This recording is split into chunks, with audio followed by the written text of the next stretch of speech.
Hi guys, this is Alea Jen and welcome back to my YouTube channel. So for today's video, ano nga ba yung kaibahan ng domestic helper sa Middle East and domestic helper dito sa Hong Kong? So first is, Middle East, wala silang gastos kahit passport nila, lahat medical, OWA, training, TESDA, lahat is free yun. Meron pa silang allowance na nakukuha katulad ng kapatid ko, meron pa silang accommodation. Dito sa Hong Kong, walang accommodation. Sa'yo lahat ng gastos, yung gastos lang ng employer is yung OWA. Ayan, sa PIDOS, kanila din ata yan kasi 100 lang yung binayad ko para lang sa registration. Baka kanila din. Ticket, sa ano naman, sa Middle East, lahat sa amo yung ticket, ganon. Dito din naman sa Hong Kong, ang ticket is sa amo din. So, pero yung mga process is ikaw yung magpa-process nun mismo, and hindi katulad doon sa Middle East na marami kang kasama na pinaprocess yan. Minsan 10 sila sabay-sabay, ayan, na pinaprocess, nagpipidos, ganyan. Dito sa Hong Kong is mag-isa ka lang. Minsan may makakaibigan ka habang nagte-training ka sa TESDA or minsan sa OWA, ganyan, pero ilan lang kayo. And yun yung iba, ayan, sa mga kaibahan ng pagiging domestic helper sa Hong Kong and Middle East. Ayan, and then sa luto doon sa Middle East is maraming arte, marami silang ginagawa. Hinuhugasan pa nila yung binababad pa nila sa tubig ata yung bigas nila doon. Ayan, so yung kapatid ko is alam mo yung buong sheep ba yan? Ewan ko, hindi yan kambing, 'di ba? Sheep, ayan. So, chop na yan and ilalagay sa freezer. Isang buong sheep yan, isang buong animal, hindi ko alam anong tawag diyan. Basta karnero, hindi ko alam. Isang buo niyan and then chop ng kapatid ko, nilalagay sa plastic and nilalagay sa freezer. Masuka-suka na siya kasi hindi kami kumakain ng kambing or hindi kami kumakain yan, and yung amoy niyan is amoy anghit. So, walang nagagawa yung kapatid ko. Kailangan niya talagang gawin. And doon is mabigat pa sa gasol. Gasol, ano na yan sa kanila, yung gasol parang mani-mani lang yan sa kapatid ko kapag binubuhat niya. Yung iba sako-sako yung mga pinagbubuhat niya, lalo yung mga bibigat na galing grocery, galing bakala ba yan, ewan ko anong mga tawag nila dyan. Ayan, so binubuhat yan ng kapatid ko. Buti na lang kamo yung kapatid ko is sanay sa trabaho na ganyan kasi sa probinsya namin mas malaki kasi katawan niya sa akin, kaya siya parati, kahit siya yung bunso namin, siya yung sumasalo ng mga mabibigat na bagay kasi ako pabebe talaga, hindi ko kaya yan. Madali akong sumuko, nag-iinarte agad ako, kaya at the end bahay na lang ako, sabi ng mama ko, diyan ka na lang sa bahay, magluto ka diyan, magsaing ka. Yung bunso, siya yung sumasama sa bukid, nakasama nagbubuhat ng kahoy, ayan, and then marunong din siyang mag field master yung sa sakahan namin. Yung papa ko kasi is hinahapo siya pag nagfi-field master. Yung kapatid ko na babae, siya yung nagfi-field master. Ako hindi ko kaya, tumatakbo yung field master ng malakas and naiiwan ako, ayan. Pero yung kapatid ko, nakokontrol niya yun, kaya mas malaki yung katawan niya, mas malaki yung muscle niya, mas kaya niya yung mabibigat na mga trabaho. Yung malaking kaldero nga, nabubuhat niya yun na yung kanin yung dala. Ako hindi ko kaya yun, kaya siguro ano din siya, kaya siguro kahit papano sinanay siguro siya ng way or destiny niya siguro talaga na mapunta doon, kasi simula pagkabata sanay siya sa mabibigat para siguro mapunta siya doon, at least kahit papano hindi na iba sa kanya yung trabaho. Pag ako pinunta mo doon, baka umiyak na ako, hindi ko kaya. Dito kasi sa Hong Kong hindi ako nagbubuhat ng mabigat, hindi ako, yung pinakamabigat ko na nabuhat is yung 5 kilo na bigas. Ayun lang yung pinakamabigat kong nabuhat, promise. Ayan, so mga palengke, hindi ako namamalengke, yung amo ko, and then yung mga karne is ino-order namin yan online and nilalagay dito, so tagi 1 kilo yan. Ayan, so hindi ganun kabigat yung trabaho ko dito compare sa kapatid ko na marami siyang binubuhat doon. And then next is yung bahay doon sa Saudi or sa Middle East is malaki. Yung kapatid ko is bumababa pa siya ng hagdan, and sabi ko sa kanya, kasi nakakapagod daw yung ganun, namamayat siya kakababa hagdan. Sabi ko sa kanya, pag samasamahin mo na lahat ng mga nandun sa taas na gusto mong ibaba, bitbitin mo na lahat. Sabi niya, ginawa ko na yan, binitbit ko na isang beses nga, gumulong yung yung bote ng soft drink sa hagdan, nagising ata yung amo ko kasi pinagsabay-sabay ko, nahulog daw. So, iba pala talaga dito. Yung akin kasi pinagsasabay-sabay ko, meron pa rin akong natitira kasi maliit lang yung bahay dito and hindi ko na kailangang umakyat ng hagdan. So, ang liliit lang ng mga room dito. Ang bilis ko lang nakakarating agad sa basurahan. Ayan. So, doon sa kapatid ko is marami pang pasikot-sikot and may akyatan pa. Halos lahat ng ilan yung room sa taas. Parang 5 ata yung room sa taas. And yung sala nila is napakalaki. Ilang sopa yung nilalagay. Yung sopa namin dito is dalawang tao lang or 3 tao lang magkasya. Doon yung sopa nila, paikot yan. Meron pang chandelier and meron pang table na malapad. And yung kwarto ng ang kapatid ko, malaki din. May sarili siyang CR and ang ganda. And dito walang ganon. Kaya swerte pa din pala talaga yung sa Hong Kong kasi kahit papaano maliit lang yung ginagawa. Pero doon kasi na mekos-mekos ng mga OFW yung gawain nila kasi hindi naman nakikita lahat ng amo kasi nga sa sobrang laki ng bahay hindi naman nila yan maikot buong araw. Ayan. And then, ano pa ba? Sa Hong Kong is madali lang makauwi. Dito, kapag ayaw mo na, pwede kang mag on the spot terminate or mag-break contract or pwede kang mag 1 month notice and makakauwi ka kaagad. And anytime pwede. Doon sa Middle East, kailangan mo talagang tiisin kasi walang break contract doon. Pwede kang magsumbong or magpasauli sa agency. Pero ang problema guys, pag nandun ka na sa parang lugar kung saan tinatambak lahat ng mga katulong na umuwi or umalis sa amo, nandun sila lahat. Swerte na daw nila pag may nakain sila na matino. 1 beses lang daw yung kain sa isang araw and yung higaan nila is napakaliit and ang dami na kasi nila doon. Marami na kasing mga inabuso ng amo, so nagsumbong sa agency, ngayon kinuha ng agency, so nandun na sila lahat, nagtambak-tambak na. Kaya noong una, iniisip ng kapatid ko na pumunta na lang doon. Sabi ko mahirap, nakita niya din yung sitwasyon ng mga ibang nandoon, is nagmamakaawa na sa ibang mga OFW na nagpo-post na sino yung gustong magtrabaho sa ganto. Nagpo-post kasi yung kapatid ko na naghahanap siya ng kasama kasi sabi ng amo niya, hanap daw siya ng kasama na Pinay, and ang daming nag-PM sa kanya na, "Be, ako na lang kunin mo, be, ayoko na dito sa accommodation, ganto, walang kain, ganyan, wala pang pera, ganyan." So doon kasi sa accommodation, inaantay ata nila kung kailan papauwiin ng gobyerno para makauwi sila kasi walang magbibili ng ticket nila. Kung gusto nilang umuwi, kailangan makapagpaluwal sila ng pambili ng ticket and kukunin nila yun dito sa Pinas. So mahirap makauwi kapag nandun ka sa Middle East kasi ang layo din ng biyahe. Hindi katulad dito sa Hong Kong, 45 or 1 hour nandun ka na sa Pinas. So ayun din yung isang pinagkakaiba dito. Anytime anong mangyari na homesick ka, ayaw mo na sa mundo dito, pwede ka makauwi agad. Doon sa Middle East, titiisin mo talaga, antay mo talaga matapos, or kung pwede gusto mong umuwi pero pahirapan siya. Ayan. So kailangan mo muna magtiis. Ayan. And next is dito sa Hong Kong, magastos kami. Totoo, magastos kami, malaki yung sahod namin dito. Kahit sabihin mong 33 to 34,000 yung sahod namin dito.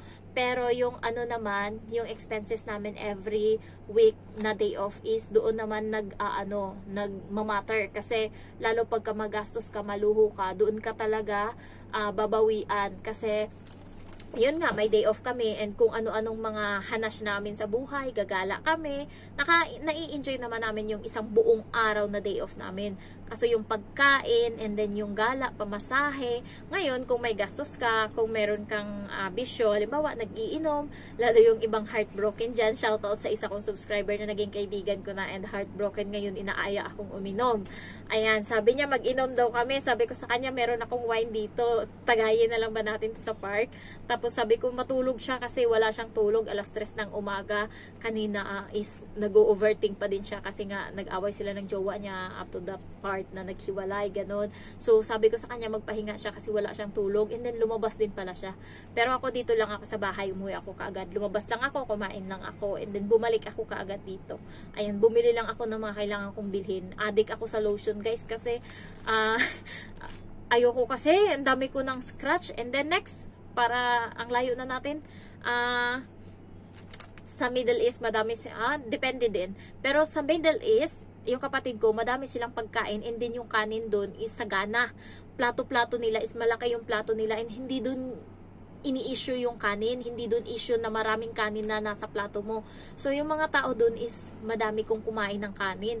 Dito sa Hong Kong guys, pag nakita ka ng amo mo na isang plato and puno ng kanin yan, parang issue na yan sa kanila kasi naubos mo na yung bigas nila, parang ganun.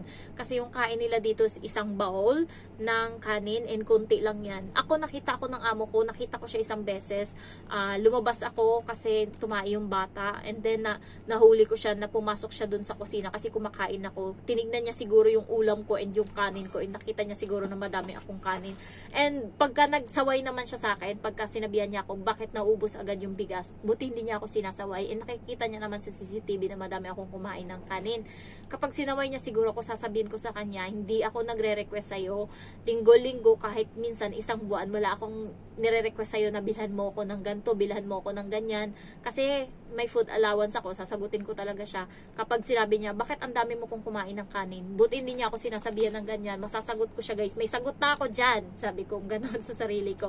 Pag sinabihan niya ako ng ganon, sasabihin ko sa kanya, ako hindi ako nanghihingi ng pang-ulam sa'yo. Dumidiskarte ako ng pang-ulam ko araw-araw. Hindi ako nanghihingi sa'yo. Hindi ako nanghihingi sa kanya. Mag-iisang buwan akong hindi humingi ng ulam, gulay, prutas. Wala. Hindi ako humingi. Sabon ko akin din. Puro akin yan, diskarte ko, bumibili ako ng gulay and karne, bumibili din ako, and then sardinas, sa kanya yung sardinas, pero isang buwan akong hindi kumakain ng sardinas, ayoko na yan, ipagtatapon ko na yan dyan, yung 16 na sardinas, pero hindi ko pa nagalaw, and then yung noodles ko na Indomie, 3 pack yun, and then parang 3 lang yung nabawas ko dun, mag-iisang buwan na, so ako bumibili ng ulam ko, and hindi ako nanghihingi sa kanya, or hindi ako nagpapabili, and then pag sinabihan niya ako kung bakit ang dami ko kumain ng kanin, sasabihin ko talaga sa kanya, doon ka nga lang gumagastos hindi ka nga gumagastos ng ulam ko, gaganunin ko talaga. Buti pumunta siya doon sa kusina, wala siyang comment bakit ang dami ko kung kumain ng kanin.